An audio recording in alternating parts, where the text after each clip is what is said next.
বাংলাদেশে যখন 27 রমজান, অন্যান্য দেশে 28 রমজান। এখন প্রশ্ন হলো, আল্লাহ তাআলা কি এক এক দেশের জন্য এক এক রাতকে শবে কদর হিসেবে নির্ধারণ করবেন? হ্যাঁ, অবশ্যই। এক এক দেশে যদি এক এক দিন রমজান শুরু হতে পারে, তাহলে এক এক দেশে এক এক দিন শবে কদর হয় নয়, সমস্যাটা কোথায়? এখন একটা মুশকিল হলো, আমরা আল্লাহকে আমাদের মতো ভাবি। আমরা চিন্তা করি শবে কদর আল্লাহ দুনিয়ার আসমানে নেমে আসে। এখন বাংলাদেশের শবে কদর আজকে রাত্রে, সৌদি আরবে কালকে, তাহলে আল্লাহ আজকে নেমে আসলে কালকে আবার ওখানে নামবেন? মানে ব্যাপারটা আমরা আমাদের মতো করে ভাবি যে আমি এখন এখানে থাকলে, এখন ইবনে সিনা আছি, তাহলে আমি এই মুহূর্তে তো আরেক জায়গায় নাই। কিন্তু আল্লাহ রাব্বুল আলামিন, তার শানটা হলো যে কোনো সৃষ্টির সাথে তার তুলনা চলে না। তিনি একই সময় কাউকে মৃত্যু দেন, একই সময় কাউকে জীবন দেন, একই সময় কাউকে হাসান, একই সময় কাউকে কাঁদান।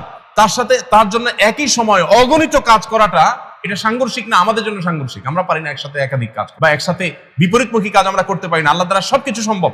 বিধায় আল্লাহকে আমরা আমাদের মতো করে যখন ভাববো, তখন অবশ্যই আমরা অনেক উত্তর খুঁজে পাবো না। কিন্তু যখন আমরা এইটা জানবো যে আল্লাহ তো স্রষ্টা, তিনি তো সৃষ্টি না।